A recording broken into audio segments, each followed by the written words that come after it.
장 13절에서 17절.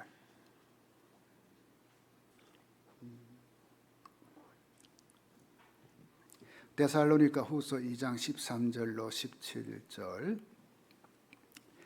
제가 읽겠습니다. 주께서 사랑하시는 형제들아, 우리가 항상 너희에 관하여 마땅히 하나님께 감사할 것은 하나님이 처음부터 너희를 택하사 성령의 거룩하게 하심과 진리를 믿음으로 구원을 받게 하심이니, 이를 위하여 우리의 복음으로 너희를 부르사 우리 주 예수 그리스도의 영광을 얻게 하려 하심이니라. 그러므로 형제들아, 굳건하게 서서 말로나 우리의 편지로 가르침을 받은 전통을 지키라. 우리 주 예수 그리스도와 우리를 사랑하시고 영원한 위로와 좋은 소망을 은혜로 주신 하나님 우리 아버지께서 너희 마음을 위로하시고 모든 선한 일과 말에 굳건하게 하시기를 원하노라. 아멘. 그러니까 주후 51년경이죠. 또 우리가 흔히 AD 51년이라고도 하고요. 사도 바울은 이제 실라와 디모데 등 이제 동역자들과 함께 제2차 전도 여행을 합니다. 그들은 이제 아시아, 즉 터키에서 전도하며 이제 복음을 전할 계획이었지만, 성령님은 그들을 강권적으로 이제 유럽, 즉 이제 그리스로 인도합니다. 그래서 그들은 이제 순종하게 되고 빌립보에 가서 전도하다가 이제 그 전도의 열매가 있었는데, 그것으로 인해서 아주 이제 심하게 이제 그 폭행을 당하죠. 그리고는 오히려 억울하게 이제 감옥에 갇히게 됩니다. 바울과 실라는 정말 이 형편없는 온 만신에 다 두들겨 맞은 그런 몸으로 감옥에 갇혀 있었지만, 우리가 아는 것처럼 밤중에 기도하고 찬송합니다. 참 쉽지 않죠, 그죠? 그런 상황에서 하나님께 기도하고 찬송한다. 그러자 이 감옥 문이 열리는 기적이 일어나고요.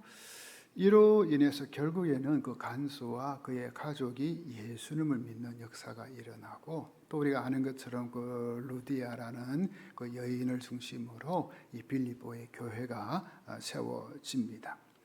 그런 후 이제 바울 일행은 이제 암비볼리와 이제 아볼로니아 이 두 도시를 거쳐 데살로니카에 도착하여 다시 또 이제 복음 전하죠, 전도하죠. 바울은 이제 3주에 걸쳐 안식일에 이제 유대인 그 회당에 들어가서 예수 그리스도의 복음을 전해요. 그러자 많은 이제 헬라인들과 또 귀부인들이 이제 예수님을 믿는 또 역사가 일어났습니다. 그런데 이를 본 이 유대인들이 이제 시기하는 거죠. 웬 이 바울과 그 일행이 와서 이제 예수 그리스도 이 복음을 전하니까, 그래서는 이제 사람들을 충동질해서는 이 바울 일행은 공격하게 만드는 거예요. 그래서 결국 바울 일행은 3주만 이 데살로니카에 있다가 이제 어쩔 수 없이 그 베레아라는 도시로 이제 이동하게 돼요. 근데 그 3주였지만 바울이 전한 복음을 듣고 예수님을 믿게 된 사람들, 이 사람들이 바울 일행이 떠난 후에도요, 자기들끼리 이제 교회를 이루고 하나님께 예배드리고 이제 믿음 생활을 열심히 하는 거예요. 그러다 보니 이 환난과 핍박과 고난이 따른 것은 어쩌면 당연한 일이죠. 그죠? 바울도 예수 복음 전하다가 그저 공격당하고 그렇게 다르게 갈 수밖에 없었고, 근데 이분들이 예수 믿게 되니까 그 반대 공격이 심한 거죠. 그럼에도 불구하고 데살로니가 교회 성도들은 사도 바울이 정말 이 칭찬할 정도로 그 신앙을 지키는 거예요. 믿음을 지켰어요. 참으로 우리가 이 고개를 숙이지 않을 수가 없습니다. 솔직히 우리는요, 이제 최근에 예수님 믿는 분도 있지만 보통 보면 10년, 20년 아니면 평생 동안 예수 믿었잖아요. 그래요, 안 그래요? 예. 근데 이 평생 예수를 믿어도 이 신앙적으로 후적거릴 때가 있지 않나요? 그죠? 근데 불과 3주 동안 복음을 들은 사람들이 이처럼 신앙으로 산다고 하니 참 대단하고 귀하죠. 그죠? 하지만 그들도 인간이었어요. 그죠? 인간. 예, 인간. 그래서 이 환난과 이 고난이 계속되니까 밀려오니까 또 한때는 그 순간입니다만은 믿음이 흔들리기도 하고 또 이 거짓 교리 특별히 뭡니까? 이 종말 주님 재림에 대한 이 잘못된 교리를 전하는 자들에 의해서 이제 바른 신앙이 이제 흔들리기도 하는 거죠. 그래서 이 소식을 들은 바울은 고린도에서 그들의 편지를 써서 보내는 거예요. 고린도에서.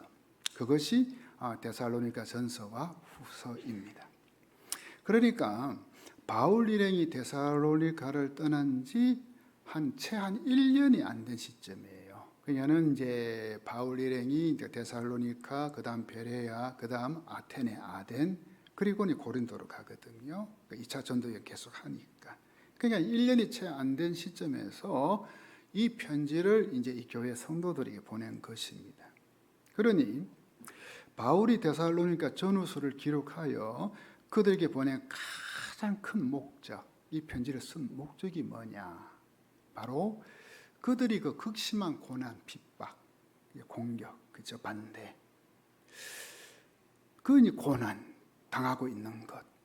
그리고 그 거짓 가르침 속에서도 흔들리지 않고 이 신앙을 굳건하게 하기 위해서, 그죠? 그러니까 이제 바울 입장에서는 이 사람들이 이 믿음 신앙을 지켜줘야 되니까, 그죠? 그래서는 이 편지를 써서 이제 보낸 거예요. 자, 그렇다면 바울은 이런 어려움에 처한 이 데살로니가 교회 성도들에게 어떤 말로, 그죠? 편지에 어떤 말로 그들의 이 신앙을 굳건하게 하려고 했을까? 그죠? 저 여러분 생각해 보세요. 누가 뭡니까? 신앙이 좀 흔들거리고 잘못된 대로 가려고 하고 힘들어하고 할 적에 우리가 어떤 말로 그 사람을 붙들어 줄 수 있을까요? 그죠? 어떤 말로? 그걸 오늘 말씀을 통해 우리가 한번 이제 배우자 이겁니다. 첫째로 바울은 격려의 말로 그들의 신앙을 붙들어줘요. 한번 따라해 볼까요? 격려의 말. 예, 격려의 말이에요. 그 데살로니가 전서에 보면 이 데살로니가 교회 성도들의 그 상태를 알 수 있는 구절들이 좀 나와요. 먼저 그 1장 6절 한번 보겠습니다. 또 너희는 많은 환난 가운데서, 또 너희는 많은 환난 가운데서 성령의 기쁨으로 말씀을 받아 우리와 주를 본받은 자가 되었으니. 여기 보니까 뭡니까? 이 교회 성도들은 지금 뭘 당하고 있어요? 많은 환난을 당하고 있다. 근데도 성령의 기쁨으로 말씀을 받고 주님을 본받은 사람이 됐다. 그래 돼 있죠. 그죠? 자, 그 다음 2장 14절 보겠습니다. 형제들아, 너희가 그리스도 예수 안에서 유대에 있는 하나님의 교회들을 본받은 자 되었으니 그들이 유대인들에게 고난을 받음과 같이 너희도 너희 동족에게서 동일한 고난을 받았느니라. 그러니까는 이제 그 유대교 말 그대로 그죠? 예수 그리스도를 부정하는 그 유대교, 그 유대인들에게서 그 동족이잖아요.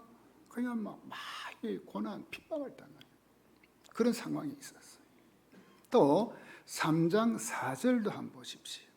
우리가 너희와 함께 있을 때에 장차 받을 환난을 너희에게 미리 말하였는데, 바울은 이미 아는 거예요. 진짜 그 당시에 예수를 믿으려면 고난이 있다는 거예요. 어려움이 있다는 거예요. 그거 각오하고 예수 믿었다는 거예요. 그 당시는요. 각오하고. 그러니까 너희에게 미리 말하였는데 과연 그렇게 된 것을 너희가 아느니라. 자, 그러니까는 이 고난이 현실로 나타난 것입니다. 그러다 보니 데살로니가 교회 성도들은 주님의 재림을 소망하게 되는 거예요. 아니, 그러니까 주님께서 오늘이라도 다시 오실 것을 고대하는 거죠. 왜냐하면 현재 삶이 너무 힘드니까. 여러분 이해가 되시죠? 그죠? 여러분 우리도 그렇지 않나요? 삶이 너무 고달프고 힘들면 주님께서 빨리 오셨으면 하는 마음이 생겨요, 안 생겨요? 또 야, 내 빨리 천국에 갔으면, 내가 좀 빨리 좀 천국에 갔으면, 그죠? 주님 계신 천국에 갔으면 하는 마음이 생기든지. 우리가 그렇잖아요, 그죠? 지금 이 데살로니가 교회 성도들의 상황이 그랬다 이겁니다. 그래서 그들에게는 무언가 격려가 필요한 거예요. 왜? 힘드니까. 격려. 그런데 여러분, 이 주님을 믿는 성도들에게 있어서 가장 격려가 되는 게 뭘까요? 뭐가 가장 격려가 될까요? 앞으로 당신 잘 살게 될 거요. 부자 될 거요. 당신 조금만 참으면 성공할 거요. 형편 나아질 거요. 등등 세상적으로 편안하고 안정을 누리는 것, 이게 격려가 될까요? 물론 이것도 격려가 되죠. 그죠? 우리도 인간인데, 세상에 살고 있는데. 근데 우리 믿는 자들에게 있어서 가장 큰 격려,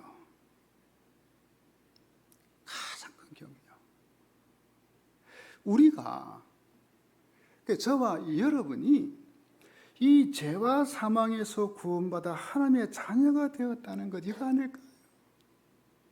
죄와 사망에서 구원받았어. 내가 죄와 사망에서 구원받았어. 하나님 자녀가 되어졌어. 여러분, 이것보다 더 격려가 되는 게 있을까요, 없을까요? 자, 물어볼게요. 여러분, 부자 되는 거하고 구원받는 거하고 어느 거 하실래요? 묻는 제가 바보지. 그죠? 우리에게 가장 격려가 되는 거예요. 자, 13절, 14절 한번 보세요. 주께서 사랑하시는 형제들아, 우리가 항상 너희에 관하여 마땅히 하나님께 감사할 것은. 바울은 지금 고난 가운데 있는 그 데살로니가 교회 성도들을 바라보면서 생각할 적마다 하나님께 감사한다 했어요. 그죠? 사실 고난 당하는데 감사할 게 뭐 있을까요? 근데 바울은 감사하는 거예요. 감사할 것은 하나님이 처음부터 너희를 택하사 성령의 거룩하게 하심과 진리를 믿음으로 구원을 받게 하심. 바울이 그렇게 고난 가운데, 핍박 가운데 있는 데살로니가 교회 성도들을 볼 적마다, 생각할 때마다 감사하는 것은 딴 것이 아니고 그들이 구원받았기 때문에. 구원. 이를 위하여 우리의 복음으로 너희를 부르사 우리 주 예수 그리스도의 영광을 얻게 하려 하심이니라. 이 구절에서 바울은 데살로니가 교회 성도들에 대한 이 네 가지 사실을 언급하며 하나님께 감사를 해요. 네 가지. 첫째 뭐냐? 하나님이 그들을 택하셔서 구원받게 하셨다는 거예요.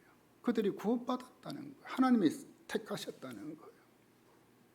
하나님이 처음부터 너희를 택하사.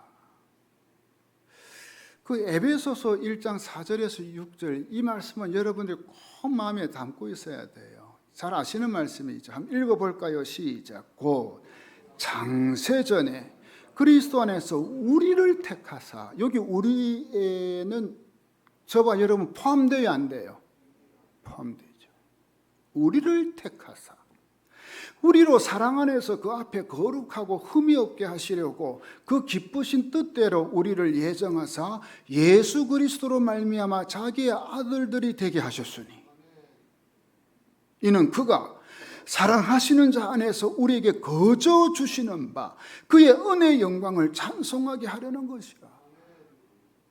하나님은 이 창세전에, 이 우주 만물이 생기기 전에 그때의 이 데살로니가 교회 성도들을 하나님 당신의 자녀로 선택하셨다는 거예요. 그리고 저와 여러분도 창세전에 당신의 자녀로 선택하신 분이세요. 하나님이. 믿으시는 분은 아멘. 그리고 여러분 보세요. 우리가 얼마나 대단해요. 그리고 우리가 뭐라고? 저와 여러분이 뭐라고? 하나님이 창세전에 택했다니까. 김기란 집사님, 당신을 하나님 창세전에 택했어. 그때는 졸도해가 좀 쓰러져야 되는데 깜짝 놀래가지고 여러분 우리가 잘나서 그랬을까요? 우리가 무언가 선하고 착했어요? 우리가 세상적으로 뛰어났어요? 아니죠, 그죠? 아니죠. 오직 하나님의 은혜. 사실 우리는 하나님의 자녀로 선택받을 아무런 조건이나 자격 없잖아요. 뭔 자격이 있다고? 여기 나는 하나님께 택함 받을 자격이 있다는 분 손 한번 들어봐요. 없어요. 말 그대로 죄인이잖아요, 죄인. 그리고 지금 우리가 하나님 믿고 있다고 하지만요. 그래서 우리가 그분의 자녀잖아, 그죠? 천국 백성이고 구원받고. 그렇지만 그럼에도 여러분 우리의 이 행실을 한번 보십시오. 우리의 행실 지금. 구원받을 자격이 있다고 생각하세요. 지금이라도. 나를 위해 하나님의 아들이신 예수님이 십자가에 죽을 만큼 저와 여러분이 정말 가치가 있다고 생각하십니까? 가치가? 난 그럴 만한 가치가 있는 사람이야. 우리가 구원 얻은 것은 하나님께서 우리를 긍휼히 여기셨기 때문에, 불쌍히 여기셨기 때문에 단 한 가지. 그래서 사도 바울은 극심한 고난과 핍박 가운데 있는 데살로니가 교회 성도들에게 가장 격려가 되는 게 뭘까? 알았던 거예요. 바로 하나님이 그들을 하나님 자녀로 선택하셨다는 거. 그래서 우리가 다른 거 다 제쳐놓더라도 이것 하나만 가지고도 감사할 수 있어야 돼요. 감사할 수 있어야 돼요. 둘째, 성령으로 거룩하게 된다는 거죠. 성령의 거룩하게 하심과라는 말씀 나와요. 자, 여러분에게 묻겠습니다. 지금 여러분 안에 성령님이 계셔요, 안 계셔요? 계세요? 보여요? 박미자 집사님 보여? 만약 여러분 안에 성령님이 계시지 않으면 그 사람은 구원받지 못한 사람인지도 모릅니다. 왜냐하면 하나님의 은혜로 그분의 자녀가 되었고요, 구원받은 천국 시민이 되었으면 그 사람 안에 성령님이 거하셔요. 이것을 성령의 내주라 하죠, 그죠? 따라해 볼 거예요. 성령의 내주. 이 성령께서 내 안에 거하신다. 내주. 그래서 내 안에 거하시는 성령님이 순간순간마다 나에게 감동을 주셔요. 감동. 그러니까 지금 우리가 구원받은 지금도 그 마찬가지. 그렇죠? 때로는 야네마 네가 왜 그렇게 살아? 너 그렇게 살면 안 돼. 책망하기도 하고. 또 우리가 전 말씀대로 잘 살게 되면 아이고 네 참 잘했다 칭찬해 주시기도. 때로는 힘들 때는 뭡니까? 이 컴포트, 위로의 성령님이십니다. 위로해 주시기도. 근데 우리가 이 구원받는 이 사건에서도 우리가 이 성령의 거룩하게 하심, 성령께서 역사하신다는. 그러니까는 나 같은 한 사람을 구원하시기 위해서 여러분 가만히 보면요, 성부 하나님, 성자 하나님, 성령 하나님이 세 분, 삼일째 하나님이 다 동원돼서, 이야, 그게 우리야. 자, 제가 한번 예를 들어 볼게요. 어느 날 밤에 그 니고데모라는 그 이제 유대 관원 부자 관원이 있었는데 예수님을 찾아와요. 이제 이 구원받는 것에 관심이 있었던 거죠. 예수님에 대한 소문을 듣고. 그때 예수님께서 니고데모에게 하신 말씀이 이거예요. 사람이 거듭나지 않으면 하나님 나라를 볼 수 없어. 즉 하나님 나라의 백성이 되려면 다시 태어나야 된다는 거예요. 거듭난다는 거예요. 다시 태어나는 거예요. 이걸 영어로 뭐라 하죠? born again.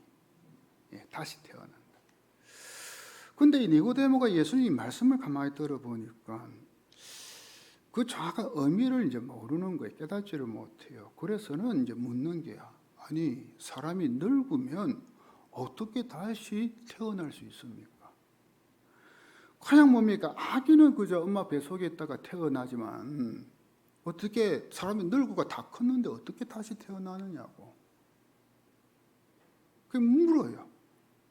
그때 예수님께서 하신 유명한 말씀이 요한복음 3장 5절에 나오잖아요. 그렇죠? 우리 잘 알죠? 한번 같이 읽어볼까요? 시작.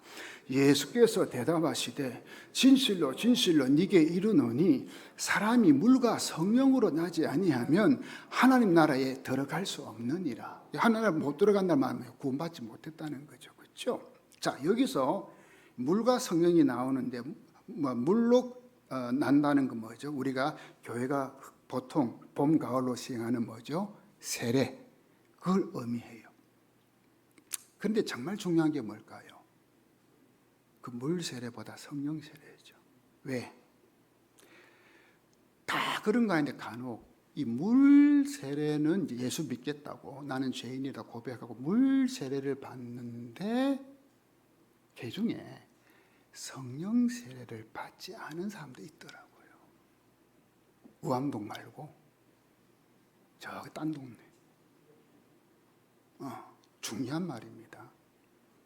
자기는 예수 믿는다고, 예수 믿겠다고 세례 받는데 진짜 성령 세례는 받지 않고. 그러니 정말 중요한 게 뭘까요? 성령 세례 받는 거. 성령으로 다시 태어나는 거. 왜요? 그러면 그분 안에, 그 사람 안에 누가? 성령님이 내주하잖아요. 그러면 성령님의 다스림을 받는 거예요. 그냥 새로운 삶을 살게 되는 거지. 또 이것을 다르게 말하면 성령께서 그 인이라지 도장을 꽉 찍어주는 거예요. 성령 세례한. 어떤 도장이에요? 우리의 이 심령에 너는 구원받았어. 너는 하나님의 자녀야. 너는 죽어도 천국에 가! 라는 이 확신의 도장이 꽝 찍히는 거예요. 그거는 뭡니까? 딱 보통 진짜 도장이 찍힌 게 아니고 마음에 그죠? 성령께서 그런 확신을 주는 거예요. 확신. 저는 여러분 모두에게 야 나는 구원받았어. 나는 하나님의 자녀야. 나는 죽어도 천국에 갈 수 있어. 라는 확신의 도장이 찍혀있기를 주의 이름으로 축원합니다. 그게 성령이 하시는 거예요. 셋째, 진리를 믿어야 됩니다. 진리를 믿음으로.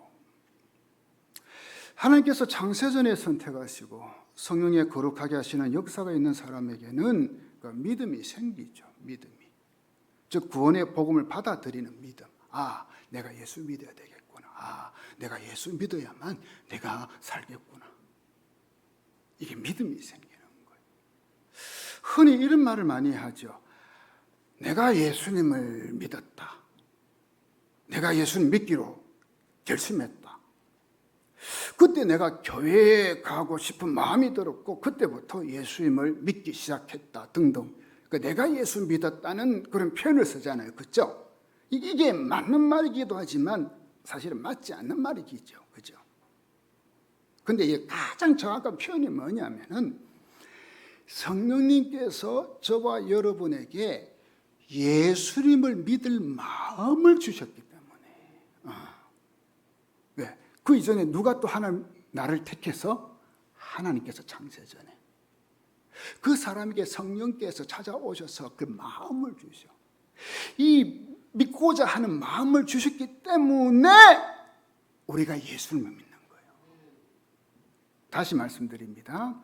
구원은 내가 예수 믿어서 얻은 것이 아니라 하나님이 나를 창세전에 선택해 주셨고 또 성령께서 감동을 주셔서 믿게 된 거예요.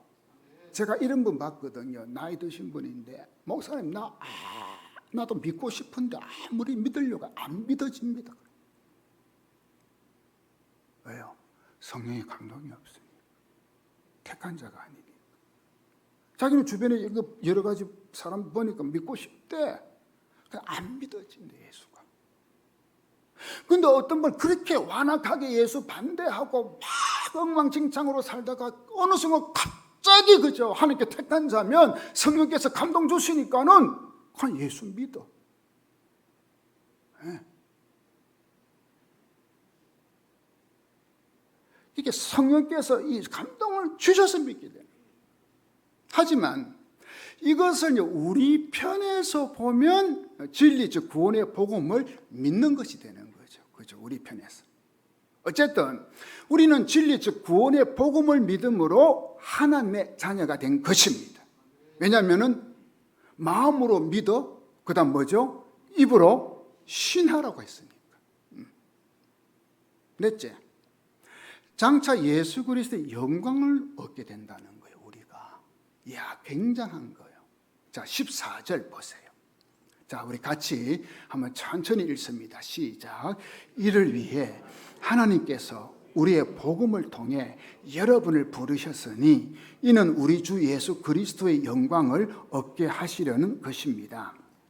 우리는 하나님께서 이제 창세전에 선택하시고 성령의 거룩하게 하심과 믿음으로 구원을 얻게 되었어요. 그런데 그 과정에서 어느 누가 이제 복음을 전해 주었잖아요. 그쪽 누가 전도를 했고요, 나한테. 그래서 우리가 하나님을 믿게 되잖아요. 이 데살로니가 교회 성도들도 마찬가지죠. 하나님께서 창세전에 그들을 선택하셨지만 추후 51년경에 바울과 실라와 디모데 등 전도자 일행을 통해 복음을 듣고 믿게 됐잖아요. 그렇죠? 누구를 통해서? 그래서 바울 일행처럼 복음을 전하는 자를 하나님의 대사라고 해요. 이 하나님의 대사라는 직분은 바울에게만 주어진 것이 아니라 우리 모두에게 주어졌다는 거 믿으시기 바랍니다. 내가 그렇게 구원받았으면 그 소식을 다른 사람한테 전해야 되는 거죠. 바울처럼. 저와 여러분이 누구에 의해 복음을 듣고 예수 믿게 된 것처럼 또한 우리들도 누구에게 복음을 전하는 거예요. 그걸 우리 주님이 또 맡겨주셨잖아요. 우리한테 사명으로. 자, 그렇다면 왜 하나님은 데살로니가에 살고 있는 사람들 중에 이제 일부를 선택하셨고요, 그리고 당신의 자녀로 삼은 걸까요? 궁극적으로 그것은 장차 예수 그리스도께서 재림하실 때 영광을 얻게 하기 위해서. 영광. 우리 주님께서 재림하실 때 우리는 영광스러운 모습으로 부활해요. 믿으십니까? 그러니 죄송합니다만은 아이고 지금 현재 자신의 외모에 대해 조금 불만이 있는 분, 그때 걱정하지 마세요. 영광스러운 모습으로 부활해요. 할렐루야. 키가 작다고 마음 소원해하지 말고, 나는 너무 키가 크다고 너무 또 그러지 말고, 하나님께서 영광스러운 모습으로 우리 부활시켜요. 그래서 영원한 새하늘과 새 땅에서 우리 주님과 함께 영생을 누리며 사는 거예요. 주님과 함께 영광을 누리면서. 로마서 8장 29절 30절 보세요. 하나님이 미리 아신 자들을 또한 그 아들의 형상을 본받게 하기 위하여 미리 정하셨으니, 정해놨어요. 그렇죠? 그 다음 이는 그로 많은 형제 중에서 맏아들이 되게 하려 하심이니라. 상속자가 되는 거요. 또 미리 정하신 그들을 또한 부르시고, 이제 부르시죠. 그죠? 야, 이제 너 와, 나한테 와, 예수 믿어야 돼. 부르시고, 하나님 자녀로 부르시고, 부르신 그들을 또한 의롭다 하시고, 의롭다 하신 그들을 또한 영화롭게 하셨느니라. 이 영화롭게 되는 건 지금 아니에요. 언제요? 주님 재림은 그때. 또 빌립보서 3장 20절 21절 보세요. 그러나 우리의 시민권은 하늘에 있습니다.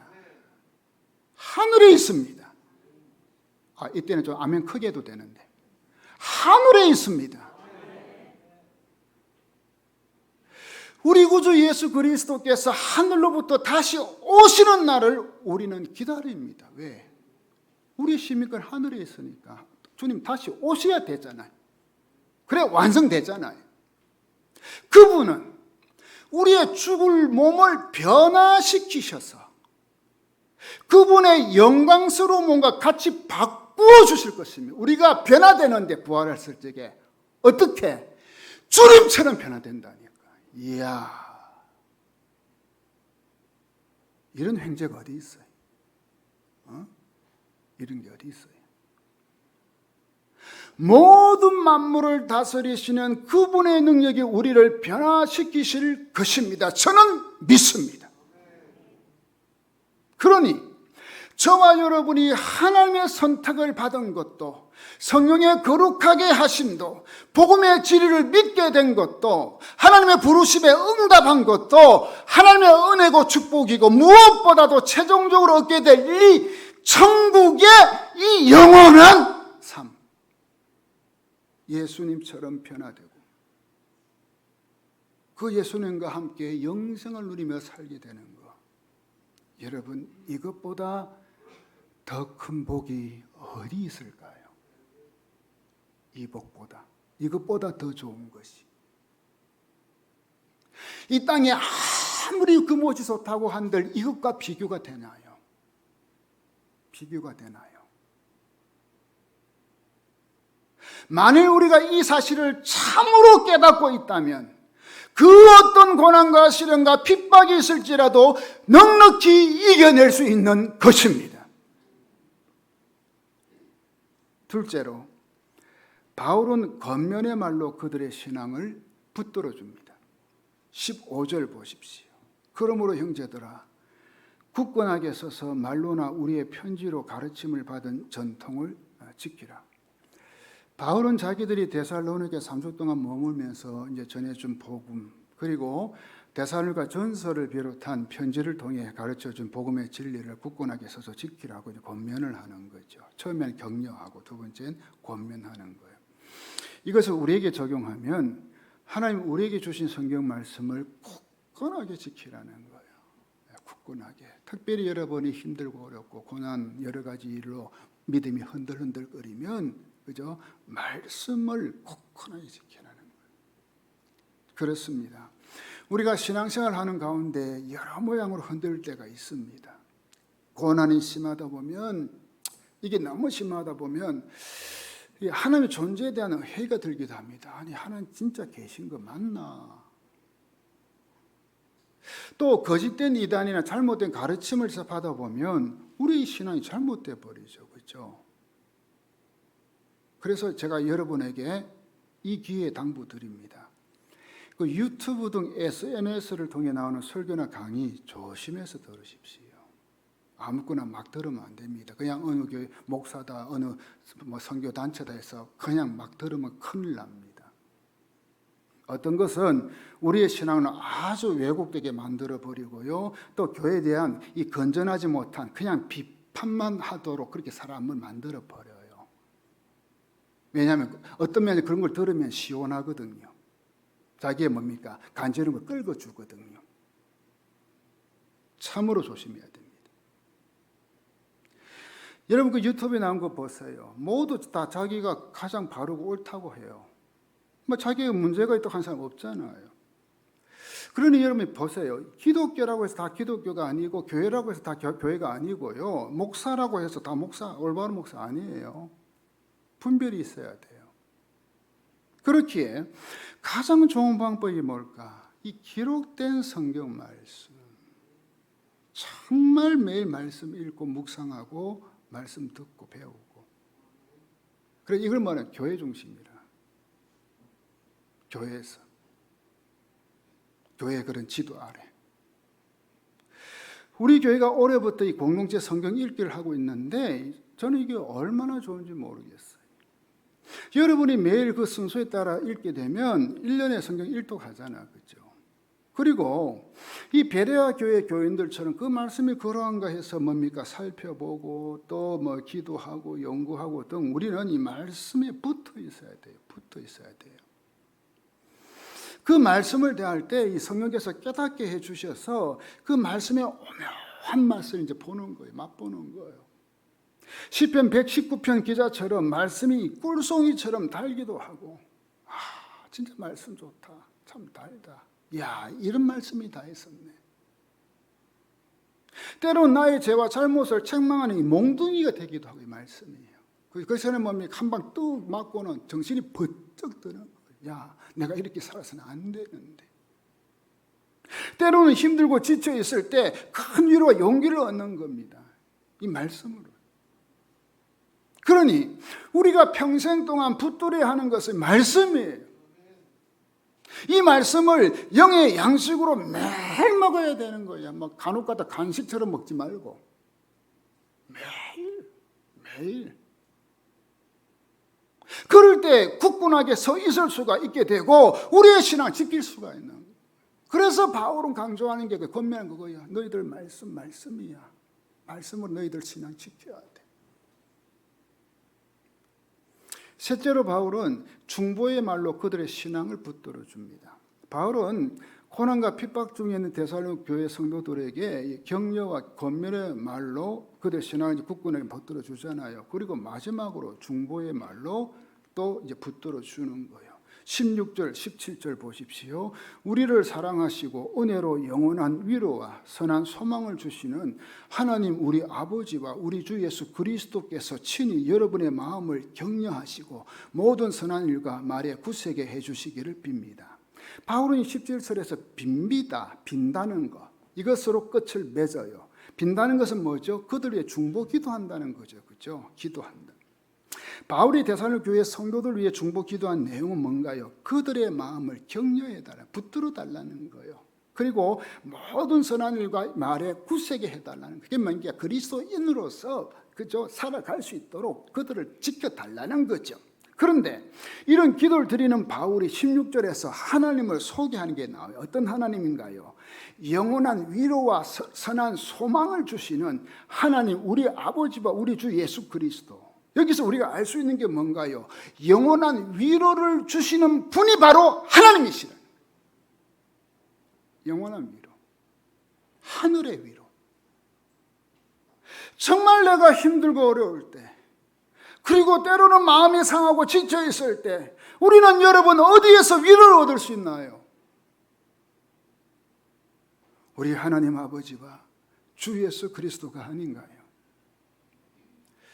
제가 수영로교회에서 사역할 때 어느 권사님이 찬송가 412장 내 영혼의 그 깊은 데서 이 찬송을 늘 즐겨 부르시는 거예요. 뭐 신방만 가면 이 찬송하자 하고 늘 이 찬송 흥얼흥얼거렸어요. 그래서 한 번은 제가 이제 그 권사님께 물었어요. 그때 제가 전도사였던데, 권사님이 이 찬송가 412장을 참 자주 부르시는데 그 이유가 뭔가요? 권사님 대답이 이랬어요. 전도사님, 제가 50대에 남편을 먼저 보내고, 남편이 먼저 이제 돌아가신 거죠. 먼저 보내고 참 힘들었습니다. 그때 이 찬송이 저에게 그렇게 위로가 되었습니다. 그래서 찬송만 하면 이 찬송을 하게 되네요. 그러시는 거예요. 제가 이제 그 권사님 형편 아니까 그때 제가 끄떡끄떡 그랬구나. 그래서 그랬구나. 제가 이 찬송가 제가 1절만 가사 읽어 볼게요. 내 영혼의 그 깊은 데서 맑은 가락이 울려나네. 하늘 곡조가 언제나 흘러나와 내 영혼을 고이 사네. 평화로다 하늘 위에서 내려오네. 그 사랑의 물결이 영원토록 내 영혼을 덮으소서. 우리 이 찬송 1절만 같이 한번 불러볼까요?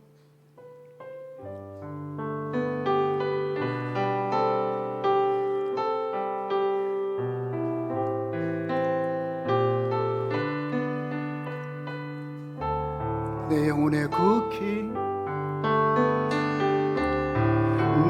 내 영혼의 극히 깊은 데서 맑은 가락이 울려나 하늘 곡조가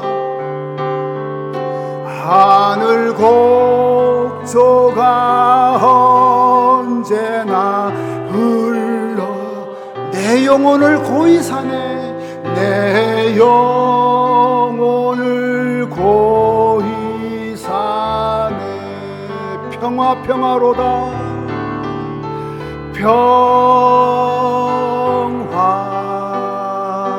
평화 하늘 위에서 내려오네. 하늘 위에서 내려오네.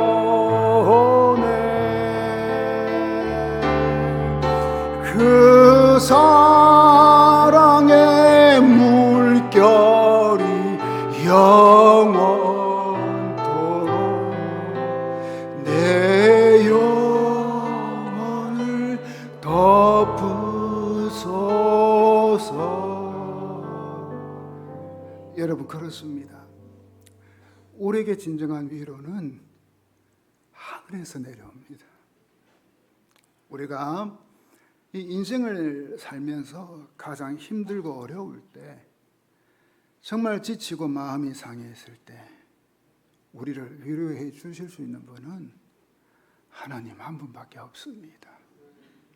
때로는 너무 힘들어 아무 말도 하지 못할 때, 말이 하고는 싶은데 나오지가 않아요. 그때도 단지 내 입에서 아버지, 외마디 한마디 아버지, 이 한마디만 해도 위로의 하나님이 나를 감싸 안아주시는 걸 우리가 느끼잖아요. 그 포근하게 나를 안아주시는 그 하나님의 위로.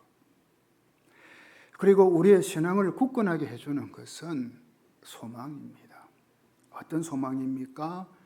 주님께서 재림하시면 우리가 영광스러운 모습으로 부활하고 천국에서 영원토록 산다는 소망이죠. 이 소망보다 더 좋은 소망 여러분 알고 있다면 좀 저에게 알려주십시오. 저는 아직까지 찾아보지 못했습니다. 주님께서 재림하실 때 악인에게는 심판이 있지만 끝까지 신앙을 지킨 자에게는 영광과 축복이 분명히 있습니다. 사도 바울은 로마 교회에 보내는 편지에서 다음과 같이 말합니다. 로마서 8장 18절이죠. 현재 우리가 겪는 고난은 장차 우리에게 나타날 영광의 견주면 아무것도 아니라고 나는 생각합니다.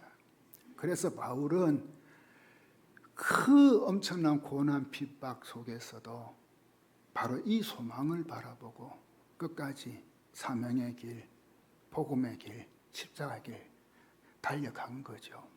사랑하는 교우 여러분, 저와 여러분이 구원받고 하나님 자녀가 된 것은 전적인 하나님의 은혜입니다. 아무 자격도 없는 저와 여러분을 구원하시기 위해 하나님의 아들이신 예수님이 인간으로 오셔서 십자가에 죽으신 사건은 그 무엇과도 비교할 수 없는 하나님의 사랑입니다. 그리고 장차 주님께서 재림하실 때 영광스러운 모습으로 부활하여 저 영원한 천국에서 영생을 누리며 사는 것은 이건 축복 중에 축복입니다. 그렇게 우리가 이 땅에 사는 동안 때로는 고달프고 때로는 힘들고 때로는 마음 상하고 때로는 지칠지라도 이 믿음이 굳건하게 설 수 있는 겁니다. 그것만 생각하면, 마음에 담고 있으면 늘 위로해 주시는 하나님과 함께 이 영원한 소망을 가슴에 품고 오늘도 내일도 믿음으로 굳게, 굳세게, 굳건하게 살아가시기 바랍니다. 그래야 이 순례자의 길, 중도에 포기하지 말고 낙오하지 말고 완주하시기 바랍니다. 그리고 인생의 마지막 종착지에 섰을 때 부활의 그 주님을 만나는 저와 여러분이 되기를 주의 이름으로 축원합니다.